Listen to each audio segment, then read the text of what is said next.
الصلاۃ والسلام علیک یا رسول اللہ وعلی آلک واصحابک یا حبیب اللہ، الصلاۃ والسلام علیک یا نبی اللہ وعلی آلک واصحابک یا نور اللہ۔ نبی پاک علیہ الصلوۃ والسلام کے ذکر کی اس طرح کی محفلیں سجائی جاتی ہیں۔ کیا خوبصورت اشعار شاعر لکھتے ہیں کہ محبوب کی محفل کو محبوب سجاتے ہیں، محبوب کی محفل کو محبوب سجاتے ہیں، اور آتے ہیں وہی جن کو سرکار بلاتے ہیں۔ وہ لوگ خدا شاہد قسمت کے سکندر ہیں، وہ لوگ خدا شاہد قسمت کے سکندر ہیں، جو سرور عالم کا میلاد مناتے ہیں۔ اور آقا کی ثنا خوانی دراصل عبادت ہے، آقا کی ثنا خوانی دراصل عبادت ہے۔ ہم نعت کی صورت میں قرآن سناتے ہیں۔ قرآن پاک کو بھی اگر محبت کی نگاہ سے دیکھا جائے تو جا بجا نبی پاک علیہ الصلوۃ والسلام کی نعت ہمیں نظر آتی ہے، پیارے آقا کی شان نظر آتی ہے۔ پنجابی شاعر کہتے ہیں کہ دساں کی میں مصطفیٰ دی کیڑی سونی شان ہے، آپ دی تعریف وچ سارا ہی قرآن ہے، پڑھ کے تو ویکھ جیڑا مرضی سپارا، قسم خدا دی مینوں سب نالو پیارا۔ اللہ نبی پاک کی ثنا خوانی کرنے، ان کا ذکر کرنے کی زندگی بھر توفیق عطا فرمائے، اور اللہ کرے کہ جب زندگی کا آخری وقت آئے اس وقت بھی زبان پر کلمہ طیبہ جاری ہو، نبی پاک کا ذکر جاری ہو کہ میں سو جاؤں یا مصطفیٰ کہتے کہتے، میں سو جاؤں یا مصطفیٰ کہتے کہتے، اور پھر قیامت کے دن کھلے آنکھ صلی اللہ کہتے کہتے۔ درود پاک پڑھنے کے بے شمار فضائل و برکات ہیں۔ ایک بڑا ہی خوبصورت واقعہ، بلکہ کمال کی بات ہے کہ یہ واقعہ ہوا نہیں ہے، ہونے والا ہے، مگر سرکار دو عالم علیہ الصلوۃ والسلام جو اللہ کی عطا سے اللہ نے انہیں اپنی وحی کے ذریعے، اللہ نے اپنی عطاؤں کے ذریعے انہیں وہ نالج عطا فرمائی کہ جب ہم حدیثوں کو پڑھتے ہیں تو ایمان تازہ ہو جاتا ہے۔ نبی پاک نے قیامت کے دن پیش آنے والا ایک واقعہ بیان فرمایا۔ آقا علیہ الصلوۃ والسلام فرماتے ہیں قیامت کا دن ہوگا، حضرت آدم علیہ الصلوۃ والسلام سبز لباس پہنے عرش الہی کے سائے میں تشریف فرما ہوں گے، اور دیکھ رہے ہوں گے کہ ان کی اولاد میں سے کس کس کو جنت میں لے جایا جا رہا ہے، کس کس کو دوزخ میں لے جایا جا رہا ہے۔ آپ ابو البشر ہیں، سب کے والد ہیں، تو ہم سب ان کی اولاد میں سے ہیں۔ ہمیں جو آدمی کہا جاتا ہے نا، اس کی وجہ ایک یہ ہے کہ ہم حضرت آدم کی اولاد سے ہیں۔ وہ قیامت کے دن دیکھ رہے ہوں گے کہ میری اولاد میں سے کون کون جنت میں جا رہا ہے، کون کون دوزخ میں جا رہا ہے۔ اتنے میں حضرت آدم علیہ السلام کی نظر پڑے گی کہ جناب رسول اللہ صلی اللہ تعالی علیہ وسلم کا امتی، اسے فرشتے جہنم کی طرف لے جا رہے ہیں۔ حالانکہ آپ کی امت میں اور بھی، آپ حضرت آدم کی اولاد میں تو بہت سارے نبیوں کی امتیں ہیں، مگر جب سرکار دو عالم علیہ السلام کا امتی جہنم کی طرف جا رہا ہوگا تو حضرت آدم علیہ السلام پکاریں گے یا احمد، یا احمد، نبی پاک کو پکاریں گے۔ سبحان اللہ، نبی پاک علیہ السلام کو جیسے ہی یہ آواز ملے گی، سرکار دو عالم علیہ السلام حضرت آدم علیہ السلام کے پاس پہنچیں گے اور فرمائیں گے لبیک یا ابو البشر، اے ابو البشر فرمائیے کیا فرمانا ہے۔ تو حضرت آدم علیہ السلام کہیں گے کہ یہ آپ کا امتی ہے، فرشتے اسے جہنم کی طرف لے جا رہے ہیں۔ نبی پاک علیہ السلام فرماتے ہیں کہ جب میں یہ سنوں گا تو میں حضرت آدم علیہ السلام کی صدا سن کر فرشتوں کے پاس جاؤں گا، اور آقا فرمائیں گے اے میرے رب کے فرشتوں ٹھہر جاؤ۔ فرشتے عرض کریں گے یا رسول اللہ صلی اللہ علیہ وسلم، ہم تو محکوم ہیں، ہمیں جو آرڈر ہوتا ہے ہم وہ کرتے ہیں، ہم اللہ کی نافرمانی تو نہیں کرتے، ہمیں یہ حکم ملا ہے تو ہم فرشتے اس کو لے کر جہنم میں جا رہے ہیں۔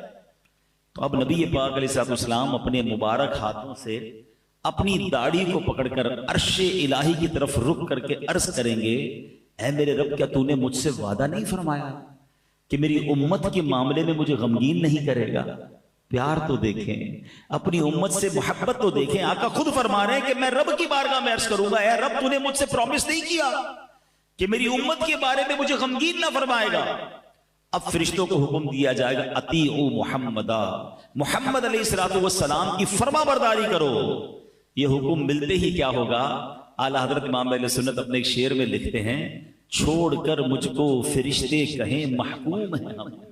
اب تو حکم آرڈر بجا لانے کا حکم مل گیا نا. چھوڑ کر مجھ کو فرشتے کہیں محکوم ہیں ہم, حکم والا کی نہ تعمیل ہو زہرا کیا ہے. حضور آپ کا حکم نہیں مانیں گے تو کس کا مانیں گے؟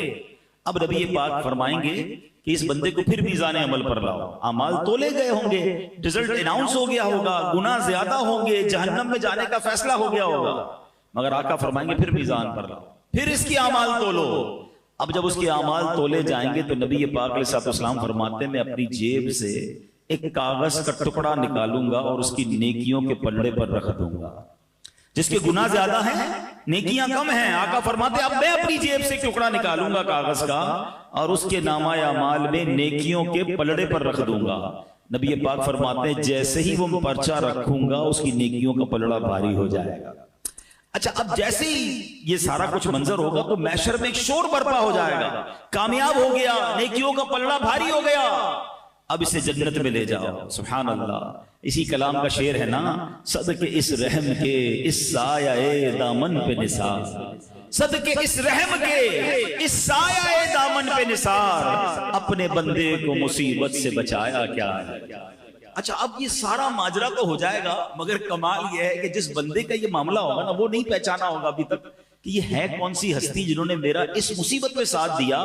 آرڈر ہو چکا ہے, جہنم فرشتے لے جا رہے ہیں, انہوں نے آ کر انٹرسپٹ کیا, میری نیکیوں کا پلڑا بھاری کیا, میرا جنت کا آرڈر نکل آیا. تو اب وہ فرشتے جب جنت کی طرف لے جائیں گے نا کہ اگر رکو تو صحیح, مجھے پہلے ان سے ملنے تو دو, یہ ہے کتنی پیاری ہستی, اس مصیبت میں میرے کام آئے ہیں. سرکار دو عالم علیہ السلام کی بارگاہ میں حاضر ہو کر وہ شخص عرض کرے گا میرے ماں باپ آپ پر قربان, آپ کا چہرہ کتنا نورانی ہے, آپ کتنے حسین ہیں, آپ کیسے اعلیٰ اخلاق والے ہیں, آپ نے میرے آنسوؤں پر رحم کھایا ہے, میرے گناہ معاف کروائے ہیں. حضور اپنا تعارف تو کروائیے, آپ کون ہیں؟ اللہ اکبر. سرکار دو عالم علیہ السلام فرماتے ہیں میں اسے جواب دوں گا میں تیرا نبی محمد صلی اللہ تعالی علیہ وسلم ہوں, اور یہ وہ تیرا درود پاک ہے جو تو نے مجھ پر پڑھا تھا, میں نے آج ہی کے دن کے لیے تمہارے لیے سیو کر کے رکھا ہوا تھا. اللہ اکبر اللہ اکبر. دو باتیں سیکھنے کو مل رہی ہیں اس حدیث میں. ایک کہ درود پاک کتنی کمال کی چیز ہے, یہ نیکیوں کا پلڑا بھاری بنانے والا عمل ہے, یہ اللہ کی رضا حاصل کرنے والا عمل ہے, اس سے بگڑے کام سنور جاتے ہیں. مگر انفارچونیٹلی پرابلم یہ ہے کون سا ایسا بیان ہے, کون سی ایسی محفل ہے جس میں درود پاک کے فضائل بیان نہیں ہوتے. مگر اگر ہم دیکھیں تو یہاں بہت بڑی تعداد جو ہے پورا دن گزر جاتا ہے ایک بار بھی درود نہیں پڑھتے ہیں, حالانکہ یہ کثرت سے پڑھنے والا وظیفہ ہے. اگر میں یہاں سے پوچھنا شروع کروں تو سب کا کوئی نہ کوئی پرابلم ہوگا, کوئی بیمار بیٹھا ہوگا, کوئی قرضے میں ہوگا, کوئی کسی ڈیفیکلٹی, کوئی کس پرابلم. سچی بات بتاؤں, ہر درد کی دوا ہے صلی علی محمد, ہر درد کی دوا ہے صلی علی محمد, تعویذ ہر بلا ہے صلی علی محمد صلی اللہ علیہ وسلم. مگر پڑھتے نہیں, سوشل میڈیا پر گھنٹوں گزارتے ہیں. پلیز آپ کر کے دیکھیں ایک بار, اب کسی بھی پرابلم میں نا ایک بار کر کے دیکھیں. آپ کثرت سے درود پاک پڑھنا شروع کر دیں, اپنی آنکھوں سے اپنی مصیبتیں حل ہوتے ہوئے دیکھیں گے, آپ کے شولڈر سے برڈن ریلیز ہوتے ہوئے آپ دیکھیں گے, آپ کے دماغ پر اگر کوئی ٹینشن ہے آپ اس پہ ریلیف ہوتا ہوا خود اپنی آنکھوں سے دیکھیں گے, آپ روزی میں برکت دیکھیں گے. یہ میں نہیں کہہ رہا, یہ نبی پاک کے فرمان ہیں, انہوں نے وعدے فرمائے ہیں, انہوں نے یہ حدیث ارشاد فرمائی ہیں. لیکن ہم نہ جانے کیوں درود پاک میں اس طرح انوالو نہیں ہوتے. اور پھر قیامت کے دن انشاءاللہ, یہ ایک حدیث نہیں ہے, کئی حدیثوں کو اگر آپ پڑھیں سرکار دو عالم علیہ السلام فرماتے تم میں سے میرے سب سے زیادہ نزدیک قیامت کے دن وہ ہوگا جس نے مجھ پر سب سے زیادہ درود پڑھے. میرے حوض کوثر میں کچھ لوگ آئیں گے, حدیثوں کو خلاصہ پیش کر رہا ہوں, جن کو میں کثرت درود کی وجہ سے پہچان لوں گا, پیارے آقا انہیں پہچان لیں گے. نبی پاک کہیں فرما رہے ہیں کہ میں اپنے ساتھ جنت میں لے جاؤں گا جو درود پاک کثرت سے پڑھنے والے ہوں گے. تو کیوں نہ ہم درود پاک کثرت سے پڑھیں. تو اے میرے پیارے اسلامی بھائیوں, پہلی نیت تو آج کے اجتماع میں یہ کر لیں کہ انشاءاللہ اب روزانہ کثرت سے درود پاک پڑھیں گے. ایک بار محبت کے ساتھ پڑھ لیں, صلو علی الحبیب صلی اللہ تعالی علی محمد صلی اللہ علیہ وسلم. اس حدیث سے ایک اور جو خوبصورت بات سیکھنے کو ملی کہ سرکار دو عالم علیہ السلام قیامت کے دن کس طرح اپنے امتیوں کی شفاعت فرمائیں گے, کس طرح تلاش کر کر کے گناہگاروں کی بخشش کروائیں گے. یعنی کتنا پیار ہے انہیں کہ اس دن جب ساری دنیا کے لوگ جمع ہوں گے سرکار دو عالم علیہ الصلوۃ والسلام کو اپنے امتیوں کا خیال ہوگا. نبی پاک کے بہت سارے کمالات، بہت سارے اوصاف ہم نے سنے ہیں، مگر آج پرٹیکولرلی شفاعت مصطفیٰ صلی اللہ علیہ وسلم، یہ کتنا بڑا انعام ہے اس امت پر. یہ نبی پاک پر بھی انعام ہے کہ ان کو قیامت کے دن کیسی عزت کا مقام عطا کیا جائے گا، ہم سنیں گے آگے بیان میں. اور پھر ہم گناہگاروں پر یہ کتنا بڑا احسان ہے کہ ہم اس نبی علیہ الصلوۃ والسلام کے امتی ہیں جن کو رب نے مقام محمود عطا فرمایا، جو شفاعت کبریٰ فرمائیں گے. آج سنتے جائیے اور ایمان تازہ کیجئے، اپنی محبت میں اور اضافہ کیجئے، اور آخر میں انشاءاللہ بیان کے میں یہ بھی بتاؤں گا کہ وہ کون سے اعمال ہیں اگر اس کو ہم اپنا لیں تو انشاءاللہ شفاعت کے حقدار ٹھہر جائیں گے. انشاءاللہ نبی پاک شفاعت ملنا مزید آسان ہو جائے گی. اب ذرا سنیے گا، حضرت حرب بن سریج رحمت اللہ تعالی علیہ فرماتے کہ ایک مرتبہ امام زین العابدین رضی اللہ تعالیٰ عنہ کے شہزادے امام محمد رحمت اللہ تعالی علیہ کی میں خدمت میں حاضر ہوا اور میں نے عرض کی، آل رسول ہیں امام زین العابدین کے صاحبزادے امام محمد، کہ اے پیارے امام، عراق کے لوگ کہتے ہیں کہ قیامت میں نبی پاک علیہ الصلوۃ والسلام شفاعت فرمائیں گے، ذرا یہ فرمائیے کیا یہ شفاعت حق ہے؟ سوال کیا ان سے. تو حضرت امام محمد کیا کہتے ہیں، خدا کی قسم شفاعت حق ہے. مجھے حضرت محمد بن حنفیہ نے حدیث بیان کی، انہوں نے مسلمانوں کے چوتھے خلیفہ مولا علی شیر خدا کرم اللہ تعالی وجہ الکریم سے یہ حدیث سنی ہے کہ نبی پاک علیہ الصلوۃ والسلام نے فرمایا میں روز قیامت شفاعت کرتا جاؤں گا یہاں تک کہ میرا رب مجھے فرمائے گا ارضیت یا محمد، یعنی اے پیارے محبوب کیا آپ راضی ہو گئے؟ میں عرض کروں گا ربی ارضیت، اے میرے رب میں راضی ہو چکا ہوں. سبحان اللہ، یعنی نبی پاک کی رضا اللہ کو محبوب ہوگی. اور سبحان اللہ پھر آگے جو کمال کا جملہ ارشاد فرمایا نا، یہ سمجھیے اس بیان کا عطر ہے. اگر آپ اس کو اس ٹیسٹ کو لے لیں گے نا آپ کی روح بھی آج خوش ہو جائے گی. حضرت حرب بن سریج فرماتے ہیں کہ امام محمد نے یہ حدیث شریف سنانے کے بعد فرمایا، اے اہل عراق، کیا تم یہ سمجھتے ہو کہ قرآن کریم میں سب سے زیادہ امید دلانے والی یہ آیت ہے؟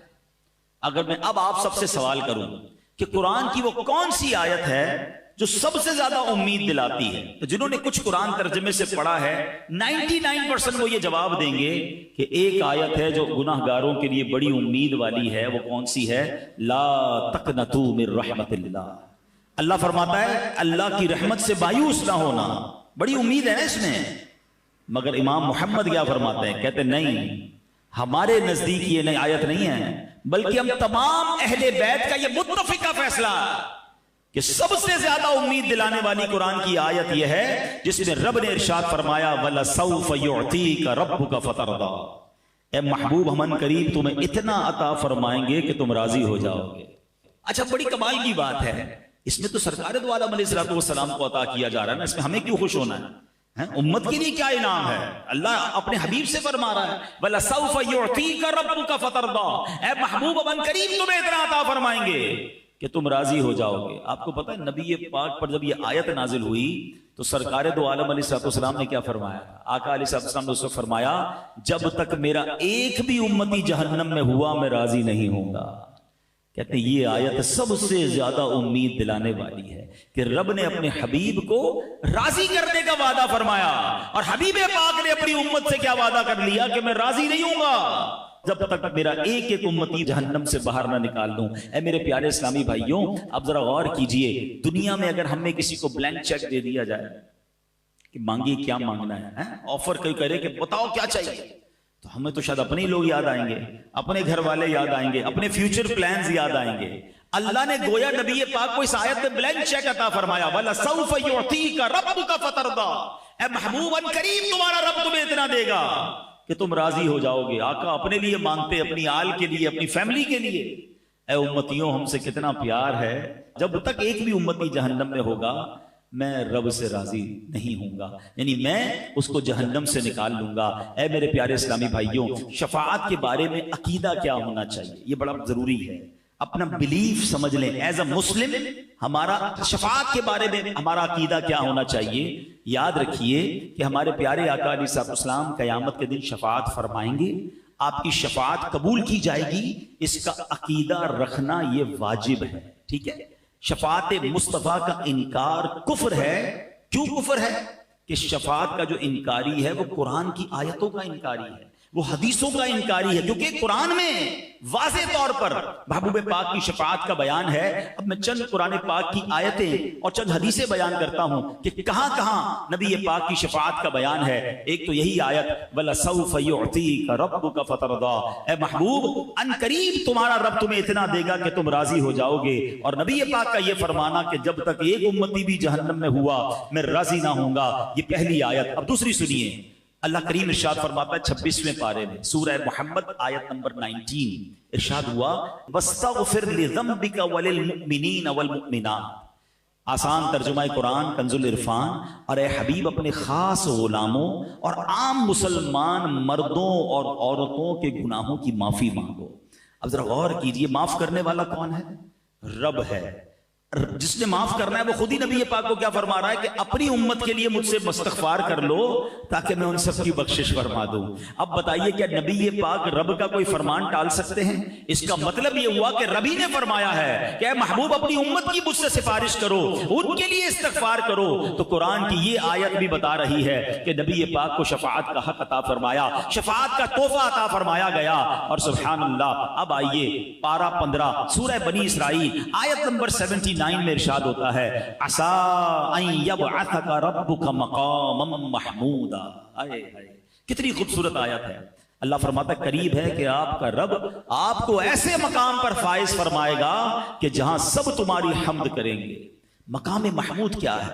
نبی پاک سے ہی سوال کیا گیا کہ یا رسول اللہ مقام محمود کیا ہے؟ فرمایا ہوا الشفاعہ، وہ شفاعت ہے۔ سبحان اللہ، مقام محمود نبی پاک علیہ السلام کو جب عطا کیا جائے گا نا، وہ قیامت کے دن ایسا نرالا منظر ہوگا، اللہ اکبر۔ انشاءاللہ عاشقان رسول اس دن کے انتظار میں ہیں۔ سیدی اعلیٰ حضرت کہتے ہیں نا عرش حق ہے مسند رفعت رسول اللہ کی، دیکھنی ہے حشر میں عزت رسول اللہ کی۔ خدا کی قسم اس دن نبی پاک کی عزت ساری دنیا دیکھے گی۔ اور یہ بھی یاد رکھیے گا کہ اس دن صرف مسلمان نہیں غیر مسلم بھی مان جائیں گے۔ جو آج نبی پاک کی شفاعت کے منکر ہیں وہ بھی مان جائیں گے، کیونکہ رب نے انہیں مقام کیسا دینا ہے، وہ اپنی آنکھوں سے سب کچھ ہوتا ہوا دیکھ رہے ہوں گے، وہ مقام کیسا ہوگا۔ آئیے حدیث پاک کا خلاصہ سنیے اور ایمان تازہ کیجئے۔ نبی پاک کی خصوصیت یہ ہے کہ روزے قیامت پیارے آقا علیہ السلام سب سے پہلے اپنے روزہ مبارک سے باہر تشریف لائیں گے۔ جیسے ہی آپ اپنی قبر انور سے باہر آئیں گے،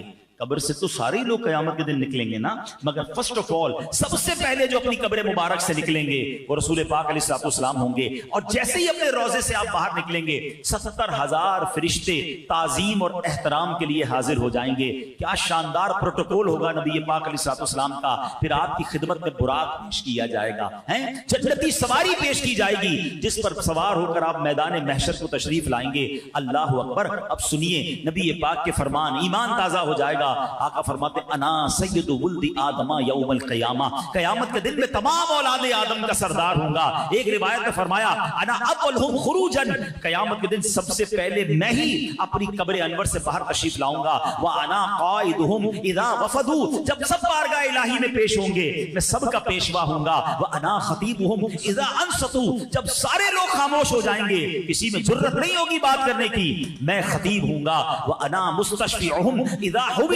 جب انہیں روک لیا جائے گا حساب شروع نہیں ہو رہا ہوگا میں ان کی شفاعت کروں گا۔ وَأَنَا مُبَشِّرُهُمْ إِذَا أَيْئِسُوا، جب سب مایوس ہوں گے میں انہیں خوشخبری سناؤں گا۔ الکرامۃ والمفاتیح یومئذ بیدی، اس دن بزرگی اور عزت بھی میری ہوگی اور جنت کی چابیاں بھی میرے ہاتھ میں ہوں گی۔ وَأَنَا أَكْرَمُ وَلَدِ آدَمَ عَلَى رَبِّي، اور میرے رب کریم کی بارگاہ میں تمام اولاد آدم سے بڑھ کر میری عزت ہوگی۔ فرمایا اس روز 1000 خادم میرے گرد اس طرح ہوں گے جیسے بکھرے ہوئے موتی ہوتے ہیں۔ حدیث پاک میں فرمایا بِيَدِي لِوَاءِ الْحَمْدِ، قیامت کے دن حمد کا پرچم میرے ہاتھ میں ہوگا۔